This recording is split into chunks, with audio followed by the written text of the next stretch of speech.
కైలాసపురం అనే గ్రామంలో రోజమ్మ అనే ఆమె నివసిస్తుంది. ఆమె కొడుకు శ్రీకాంత్ హైదరాబాద్లో కోచింగ్ తీసుకుంటాడు.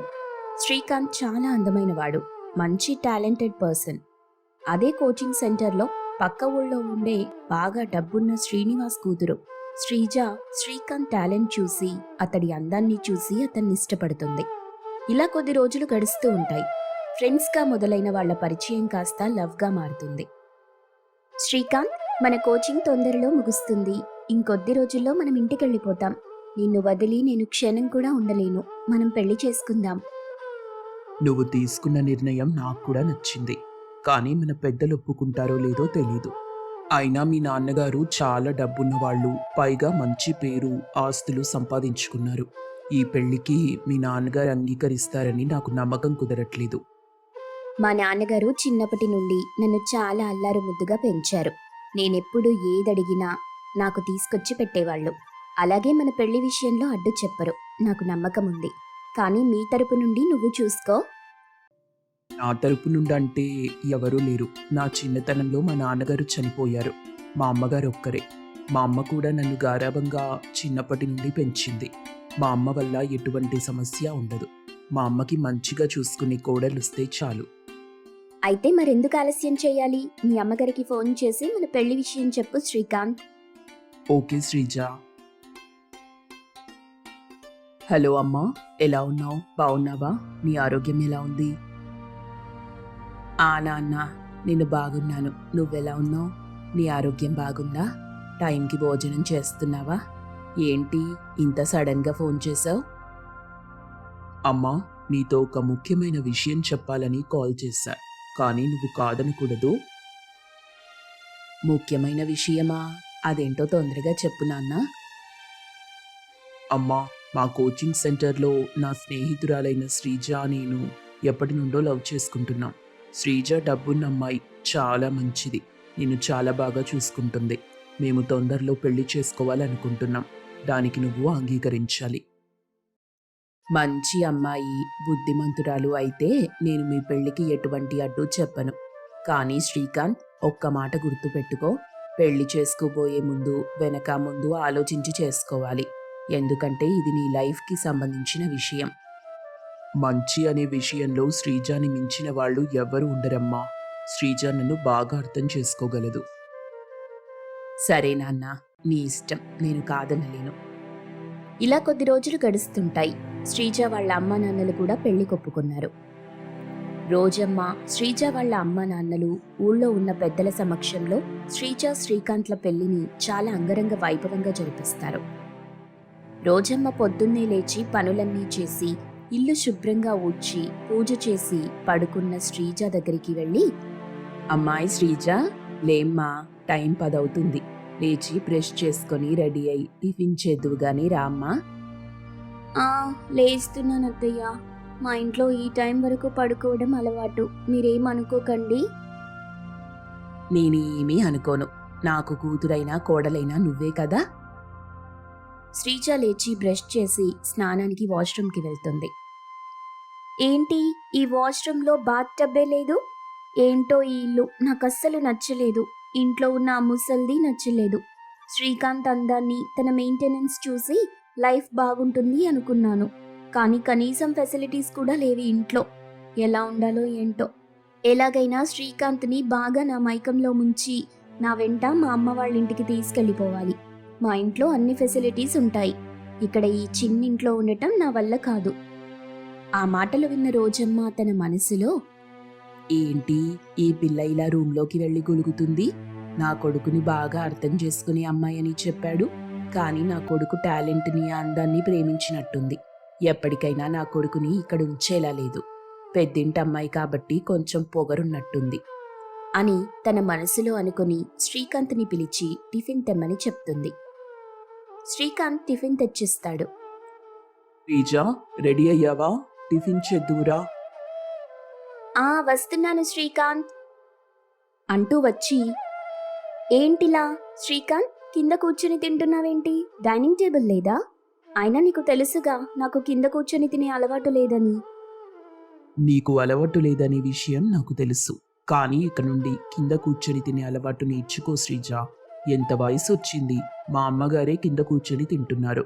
నువ్వు వయసులోనే ఉన్నావు కదా, కింద కూర్చొని తింటే తప్పేముంది? మీ అమ్మగారితో పోలుస్తున్నావేంటి అని కోపంతో బెడ్రూంలోకి వెళ్ళిపోతుంది. అది చూసిన రోజమ్మ టిఫిన్ పట్టుకెళ్ళి, అమ్మా శ్రీజ, వాడి మాటలేం పట్టించుకోకు, వాడేదో సరదాగా అంటాడు అని తన చేతితో టిఫిన్ తినిపించబోతుంది. వెంటనే శ్రీజ చేయి తోసేసి, ఛీ, ఏంటి నీ డర్టీ హ్యాండ్స్తో పెట్టిన టిఫిన్ నేను తినాలా? అయినా నీ స్థాయి ఏంటి, నా స్థాయి ఏంటి? కూర్చొని తినడానికి కుర్చీలే లేవి ఇంట్లో అని పొగరుగా మాట్లాడింది. పాపం రోజమ్మ కంటతడి పెట్టుకొని వంటగదిలోకి వెళ్ళిపోయింది. అది చూసిన శ్రీకాంత్ శ్రీజ దగ్గరికి వెళ్ళి, ఈ మాయమాటలు విని నేను పెళ్లి చేసుకున్నాను. ఇంత చిన్న విషయానికి ఎంత పొగరు చూపిస్తున్నావు? ఏంటి, మా అమ్మ చేతులు మురికిగా ఉన్నాయా? ఏదో ఒక రోజు మా అమ్మ చేతితో తినే గతే నీకు పడుతుందిలే. ఏంటి శ్రీకాంత్ ఎగస్ట్రాలు మాట్లాడుతున్నావు? పెళ్ళైంది, కనీసం ఒక్కసారైనా బయటికి తీసుకెళ్లావా? ఒక సినిమాకైనా తీసుకెళ్లావా? హనీమూన్ ఇలాంటివేం ప్లాన్ చేయకుండా మీ అమ్మ కొంగు చుట్టూ తిరిగే నీలాంటోడికి పెళ్ళాం తిన్నదా, పడుకుందా, ఎలా ఉంది, ఇవేం అవసరం లేదు. కనీసం పట్టించుకోవటం లేదు. నువ్వే మరి రోజు నన్ను ఎత్తుకొని తిప్పుతున్నావు. మా అమ్మ అప్పుడే చెప్పింది, పెళ్లి చేసుకోబోయే ముందు వెనక ముందు ఆలోచించరా అని. నాకు బుద్ధొచ్చేలా చేసావు కదే. అయినా మీలాంటి డబ్బున్న వాళ్ళకి ఒళ్ళంతా పొగరే. అలా ఇద్దరూ కలిసి గొడవ పడతారు. 2 రోజులు గడిచాక ఆ ఊళ్ళో ఉన్న కొంతమంది ఆడవాళ్లు రోజమ్మ కోడల్ని శ్రీజాని చూడ్డానికొచ్చి, రోజమ్మా, ఎక్కడున్నావు? నీ కోడలెక్కడుంది? నీ కోడల్ని చూడ్డానికొచ్చాం, డోర్ తీయండి. రోజమ్మ డోర్ తీసుకుని బయటకొచ్చింది. ఏంటమ్మా, అందరూ బాగున్నారా? ఎలా ఉన్నారు? రండి రండి, ఇంట్లోకి రండి అని పిలిచి, టీ కాఫీలేమైనా తాగుతారా? మాకేం అక్కర్లేదు, నీ ముద్దుల కోడల్ని చూడ్డానికి వచ్చాం, తొందరగా చూపించు. బెడ్రూంలో పడుకుంది. అమ్మాయి శ్రీజా, ఒకసారి రా, నిన్ను చూడ్డానికి ఊళ్ళో ఉన్న వాళ్ళు వచ్చారు. ఏంటి అంత గట్టిగా అరుస్తున్నారు? వస్తున్నాను కదా అంటూ శ్రీజ బెడ్రూమ్ నుండి బయటకొస్తుంది. అక్కడున్న వాళ్ళు శ్రీజని చూసి, నీ కోడలు చూడముచ్చటగా ఉంది. నీ కొడుకు లవ్ చేసి చాలా అందమైన అమ్మాయిని పెళ్లి చేసుకున్నాడు. రోజమ్మ నవ్వుతూ వెళ్ళి కాఫీ చేసి, అమ్మాయి శ్రీజ, ఈ కాఫీ తీసుకెళ్ళి అక్కడున్న వాళ్ళకివ్వు. ఏంటి, నా సంగతి తెలిసి కూడా నాకు ఆర్డర్ వేస్తున్నారు? చిచి, వాళ్ళకి నేను కాఫీ ఇవ్వాలా? వాళ్ళ బట్టలు, వాళ్ళ అవతారం ఎలా ఉన్నారో. మా ఇంట్లో పనివాళ్లు బెటర్ అని పొగరుగా మాట్లాడుతుంది. ఆ మాటలు విన్నవాళ్ళు, పాపం రోజమ్మ ఈ ఊళ్ళో చాలా మంచావిడ, కానీ ఆవిడికి దొరికిన కోడలు మాత్రం కొంచెం పొగరుబోతులా ఉంది. ఎంతైనా డబ్బున్న వాళ్ళు కదా అని మాట్లాడుకుంటారు. ఇదిగోండమ్మా, కాఫీ తాగండి అని రోజమ్మ వాళ్ళకి కాఫీ ఇస్తుంది. కాఫీ ఏం అవసరం లేదు, నీ కోడలు మాట్లాడిన మాటలన్నీ విన్నాం. నన్ను క్షమించండి, మా కోడలేదో తెలియక అలాంటి మాటలు మాట్లాడింది. మీరు మనసులో ఏం పెట్టుకోకండి. మా మనసులో నీ మీద ఎటువంటి తప్పుడు ఆలోచన ఎప్పుడూ లేదు. కానీ మాకు అర్థమైంది ఏంటంటే, నీ కోడలికి కొంచెం పొగరులా ఉంది. డబ్బున్న వాళ్ళకి మనలాంటోళ్ళు చాలా చులకనగా కనిపిస్తాం. కాబట్టి ఆ అమ్మాయి దగ్గర నువ్వు జాగ్రత్తగా ఉండాలి అని అక్కడి నుండి వెళ్ళిపోతారు. పాపం రోజమ్మ కంటతడి పెట్టుకుని శ్రీజలో మార్పు వచ్చేలా చెయ్యమని భగవంతుని వేడుకుంది. అక్కడ జరిగిన సంభాషణంతా శ్రీకాంత్ పెరట్లో నుండి గమనిస్తున్నాడు. కోపంతో ఇంటి లోపలికి వెళ్తాడు. శ్రీజ చెప్పులు వేసుకుని ఇంట్లో నడుస్తూ కనిపిస్తుంది. ఇంట్లో చెప్పులు లేకుండా నడవలేవా? అసలు చెప్పులు వేసుకుని ఇంట్లో నడుస్తున్నావు? నువ్వు చదువుకున్న దానివేనా? నీకు బుద్ధుందా? ఎవరితో ఎలా మాట్లాడాలో కూడా తెలీదు. నీ అమ్మా నాన్నలు ఇలాంటి సంస్కారమేనా నీకు నేర్పించారు? ఇంట్లో కాకపోతే నీటిలో చెప్పులు వేసుకుని నడుస్తా, నీకేంటి ప్రాబ్లం? అయినా మా అమ్మ నాన్నల గురించి బ్యాడ్గా అనడానికి నీకు హక్కు లేదు. వాళ్ళ గురించి ఏమైనా తప్పుగా మాట్లాడితే బాగోదు శ్రీకాంత్. శ్రీకాంత్ వాళ్ళ అమ్మ దగ్గరికి వెళ్లి బాధపడుతూ, అమ్మా, నన్ను క్షమించు.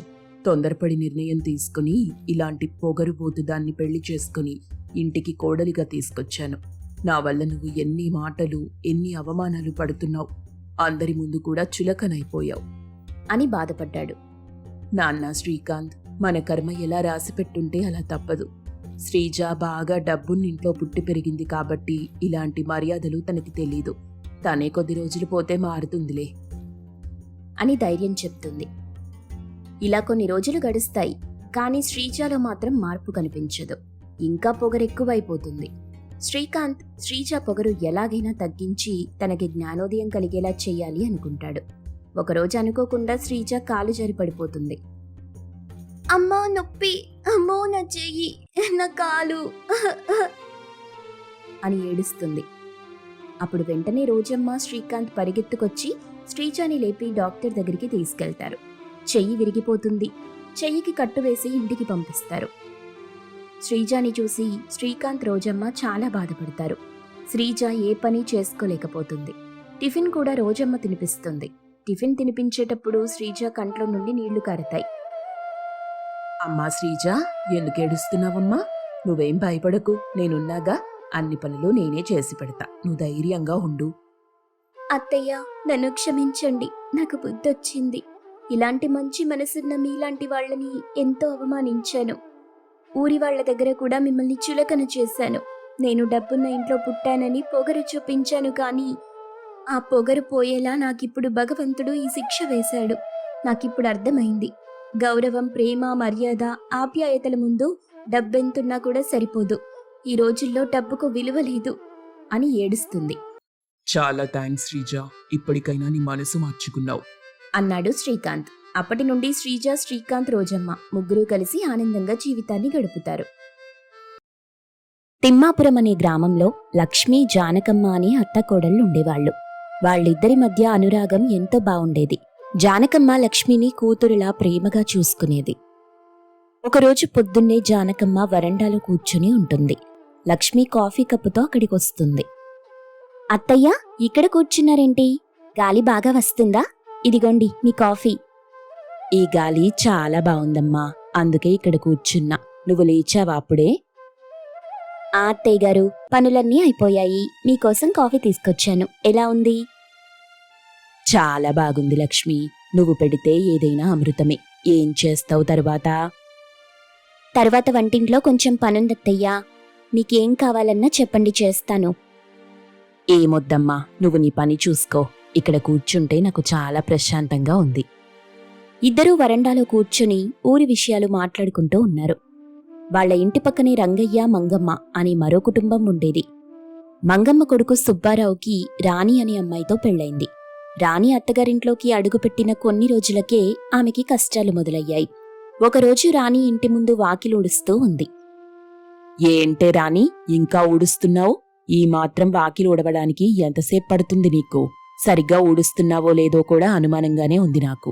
చూడు, అక్కడక్కడ ఆకులు అలాగే ఉన్నాయి. అత్తయ్య గారు, ఇప్పుడే మళ్ళీ ఒకసారి ఊడుస్తాను. కొంచెం గాలొస్తుంది కదా, అందుకే మళ్ళీ పడుతున్నాయి. గాలొస్తే ఊడవద్దంటారా? ఏదో ఒక సాకు చెప్పడానికి రెడీగా ఉంటావు. పని చెయ్యాలని బుద్ధుండాలంతే. వంటైపోయిందా లేదా? నా కొడుకొచ్చే సమయం అవుతుంది. ఏం కూర కావాలో అడిగాను, కానీ ఇంకా మీరేం చెప్పలేదు కదా అత్తయ్య, అందుకే. నేనెందుకు చెప్పాలే? ఇంట్లో ఎవరేం తింటారనేది నీకు తెలియాలి కదా, తెలీదా? అత్తగారికి ఏమిష్టమో కూడా తెలుసుకోలేకపోయావా ఇన్ని రోజుల్లో? కొంచెం శ్రద్ధగా ఉంటే అన్నీ తెలుస్తాయి. నువ్వేమో నీ ఇష్టం వచ్చినట్టు చేస్తున్నావు. లేదత్తయ్య గారు, మీకిష్టమైనవి కూడా చేశాను. పప్పు, కూరగాయల వేపుడు చేశాను. ఆయనకి చేపలంటే ఇష్టమని అది కూడా చేశాను. ఓహో, నాకిష్టమైనవి కూడా చేశావా? కాని మొన్న చేసిన పప్పులో ఉప్పెక్కువైంది. కూరగాయల వేపుడు సరిగ్గా వేగలేదు. కొంచెం దృష్టి పెట్టి చేస్తే అన్నీ బావుంటాయి. తప్పకుండా చూసుకుంటానత్తయ్యా. ఇకపై అలాంటి పొరపాట్లు జరగకుండా జాగ్రత్త పడతాను. చూసుకో మరి, ఇది నీ ఇల్లు కూడా. నువ్వు బాగా చూసుకుంటేనే అందరికీ మంచిది. రేపు మీ అమ్మగారింటికెళ్తున్నావా లేదా? ఇంకా చెప్పలేదు నాకు. లేదత్తయ్య గారు, ఇప్పుడేం వెళ్ళట్లేదు. మళ్ళీ ఎప్పుడైనా వెళ్తాను. ఎందుకు వెళ్ళట్లేదు? మొన్న మీ అమ్మ ఫోన్ చేసి అడుగుతుంది కదా, వెళ్ళొస్తానని చెప్పావు కూడా. ఏమైందిప్పుడు? ఏమైనా జరిగిందా? ఏం లేదత్తయ్య గారు, తర్వాత ఖాళీగా ఉన్నప్పుడు వెళ్తాను. మీ అనుమతి తీసుకుని వెళ్తాను. మంగమ్మ లోపలికి వెళ్ళిపోతుంది. రాణి బాధతో తన పని తను చేసుకుంటుంది. మరుసటి రోజు సీతయ్య, జానకమ్మ ఇద్దరూ తమ ఇంటి వరండాలో కూర్చుని ఉంటారు. లక్ష్మి అప్పుడే పని ముగించుకుని అక్కడికొస్తుంది. ఏం చేస్తున్నారు అత్తయ్య, మావయ్య? అలా దిగులుగా కూర్చున్నారేంటి? ఏం చెప్పను లక్ష్మి, పక్కింట్లో రాణి పరిస్థితి చూస్తుంటే చాలా బాధగా ఉంది. ఎప్పుడూ దిగులుగా ఉంటుంది. కళ్ళలో నీళ్లు తిరుగుతూ ఉంటాయి. అవునమ్మా, నేను కూడా గమనిస్తున్నాను. పాపం ఆ పిల్ల కొత్త కాపురంలోనే ఇన్ని కష్టాలు పడుతుంది. నిజమే అత్తయ్య గారు. నిన్న నేను వెళ్ళినప్పుడు చూశాను. ఆ మంగమ్మ గారు ఏదేదో అంటున్నారు. రాణి ముఖం చాలా బాధగా ఉంది. అడిగితే ఏమీ లేదంది. కానీ నాకు అర్థమైంది. ప్రతి చిన్న విషయానికి చీవాట్లు పెడుతుందంట. ఆ పిల్ల ఒంటరిగా అన్ని పనులు చేసుకుంటుందంట. మనం పక్కింటి విషయాల్లో ఎక్కువగా తలదూర్చకూడదు జానకమ్మ. వాళ్ళ కుటుంబం వాళ్ళది. మనం ఏం చెప్పినా అది వేరేలా అర్థం చేసుకునే అవకాశం ఉంది. మావయ్య గారు కూడా చెప్పేది నిజమే అత్తయ్య. కానీ ఆ పిల్ల పరిస్థితి చూస్తుంటే మనసు చాలా బాధపడుతుంది. నా వయసు పిల్ల కదా. కొత్తగా పెళ్ళైన తరువాత అందరూ సంతోషంగా ఉండాలనుకుంటారు. కానీ ఆ అమ్మాయి కష్టాలు చూస్తుంటే... సరిగ్గా చెప్పావే లక్ష్మి. నాకు అలాగే ఉంది. నువ్వు నా కోడలివి. నువ్వెంత సంతోషంగా ఉంటే చూడాలని నేను అనుకుంటానో, ఆ పిల్ల కూడా అలా సంతోషంగా ఉంటే చూడాలని ఉంది. అత్తయ్య, నాకు ఒక ఆలోచన వచ్చింది. మనం నేరుగా వెళ్ళి మంగమ్మ గారితో మాట్లాడితే బాగోదు. కానీ రాణికి మనం ఉన్నామని కొంచెం భరోసా ఇస్తే ఎలా ఉంటుంది? ఎలాగమ్మా? మనం వెళ్ళి ఏం చెప్పగలం? మనం ఊరికే పలకరించడానికి వెళ్ళొచ్చు మావయ్య. ఏదో ఒక సాకు చెప్పి రాణితో కాసేపు మాట్లాడొచ్చు. ఏం పర్లేదు, మేమంతా ఉన్నామని ఒక్క మాట చెప్తే ఆ పిల్లకి కొంచెం ధైర్యం వస్తుంది కదా. లక్ష్మి చెప్పింది కూడా బానే ఉంది. మనం నేరుగా గొడవలోకి వెళ్లకుండా ఆ పిల్లకి మానసికంగా కొంచెం మద్దతివ్వచ్చు కదా. తప్పకుండా అత్తయ్య. ఆ పక్కింటి రాణి సంతోషంగా ఉంటే చూడాలనుంది. ముగ్గురూ రాణికి సాయం చేయాలనే ఆలోచనతో ఒక నిర్ణయానికొస్తారు. ఒకరోజు మంగమ్మ రాణికి పొలం పనులన్నీ ఒక్కతే చెయ్యాలని చెప్పింది. మండుటెండలో పని చెయ్యలేక రాణి నీరసంగా ఉంది. ఇంటికి తిరిగొస్తుండగా కళ్ళు తిరిగి కింద పడిపోయింది. రాణిని తన ఇంటికి తీసుకువెళ్తారు. రాణి గురించి తెలుసుకున్న లక్ష్మి, చూశారా అత్తయ్య, ఆ మంగమ్మ మరీ దారుణం చేసింది. ఏమైంది లక్ష్మి? అంత కంగారుగా ఉన్నావేంటి? ఆ రాణి పొలంలో పని చేస్తూ కళ్ళు తిరిగి పడిపోయిందంట. ఎవరో ఊరివాళ్లు చూసి ఇంటికి తీసుకొచ్చారంట. ఆ మంగమ్మ ఆ పిల్ల ఒక్కదానితో అన్ని పనులు చేయిస్తుందంట. మండుటెండలో పని చెయ్యలేక పాపం నిరసించిపోయింది. నిజమా? పాపం ఆ పిల్ల ఇంత కష్టపెడుతున్నారా? అవునండి, నాకు చాలా కోపమొస్తుంది. ఆ పిల్ల అంత బలహీనంగా ఉంటే అన్ని పనులు ఎలా చెయ్యగలదు? ఆ మంగమ్మకు కొంచెం కూడా దయ అనేదే లేదు. నేనిప్పుడే వెళ్ళి అడుగుతాను. ఆగు జానకమ్మ, తొందరపడకు.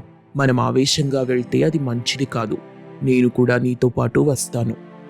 సీతయ్య, జానకమ్మ ఇద్దరూ కలిసి మంగమ్మ వాళ్ళింటికి వెళ్లారు. మంగమ్మ, ఏంటి పద్ధతి? ఎందుకలా అరుస్తున్నావు? అయినా మీకేం కావాలి? నీకు కళ్ళు లేవా? ఆ పిల్ల ఎంత నీరసంగా ఉందో చూడలేదా? ఒక్కదానితోనే పొలం పనులన్నీ చేయిస్తావా? నీకు కొంచెం కూడా దయనేదే లేదా? మీకెందుకు? నా కోడలు ఎలా పని చెయ్యాలో నేను చూసుకుంటాను. అయినా మీరేం చెప్పాల్సిన అవసరం లేదు.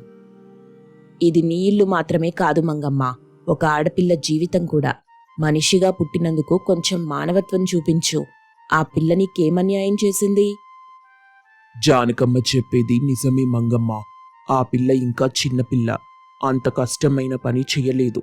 కొంచెం కనికరించు.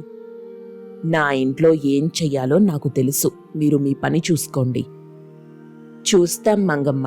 ఒక నిండు ప్రాణాన్ని ఇలా బాధ పెడుతుంటే చూస్తూ ఊరుకోం.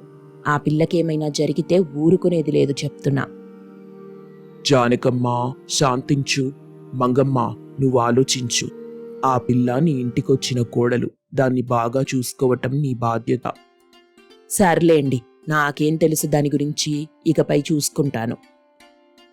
చూసుకో మంగమ్మ, ఇంకోసారి ఇలాంటిది జరిగితే ఊరుకునేది లేదు. మనిషిగా మసులుకో. ఒక ఆడపిల్ల కష్టాల్లో ఉంటే చూడ్డానికి మాకు మనసొప్పుకోవట్లేదు. అయినా నీకు దయ లేకపోతే మాకుండదా? మేం మనుషులమే కదా. జానకమ్మ, ఊరుకో. జానకమ్మ వెంటనే రాణి దగ్గరికి వెళ్లి రాణిని కూడా తన ఇంటికి తీసుకొచ్చింది. భయపడకు తల్లి, మేమంతా ఉన్నాం. నీకేం కాదు. చాలా నీరసంగా ఉంది. ఉంటుంది తల్లి, ఉంటుంది. మండుటెండలో అంత పని చేస్తే ఎలా ఉంటుంది? నువ్వు కాసేపు పడుకో. అప్పటి నుండి సీతయ్య, జానకమ్మ రాణికి అండగా నిలబడ్డారు. ప్రతిరోజు ఆమెను పలకరించేవారు. ఎలా ఉన్నావు తల్లి ఈరోజు? కొంచెం బాగుందా? కొంచెం బాగానే ఉందండి. అయినా నా కోసం మీరెందుకు ఇంత ఇబ్బంది పడుతున్నారు? ఇబ్బందేముందమ్మా? నీకు ఏ కష్టం వచ్చినా మేం చూసుకుంటాం. కొన్ని రోజుల తరువాత ఒకరోజు మంగమ్మ నెమ్మదిగా సీతయ్య జానకమ్మ వాళ్ళింటికొస్తుంది. జానకమ్మ వరండాలో కూర్చుని ఉండగా ఆమెను చూస్తుంది. జానకమ్మ గారు ఉన్నారా? మంగమ్మ గారా, రండి లోపలికి. ఏమైంది? మీతో మాట్లాడాలనొచ్చాను. చెప్పండి మంగమ్మ గారు, అంత దిగులుగా ఉన్నారేంటి? నేను చేసిన తప్పు తెలుసుకున్నాను జానకమ్మ గారు. రాణిని నేను చాలా బాధ పెట్టాను. మీరందరూ నాకు కళ్ళు తెరిపించారు. మీ ప్రేమ, రాణి మంచితనం నా మనసును కదిలించాయనుకోండి. మంగమ్మ గారు, అలా అనకండి. మనిషి అన్నాక తప్పు చేస్తాం. ఆ తప్పులు తెలుసుకుంటే సరిపోతుంది.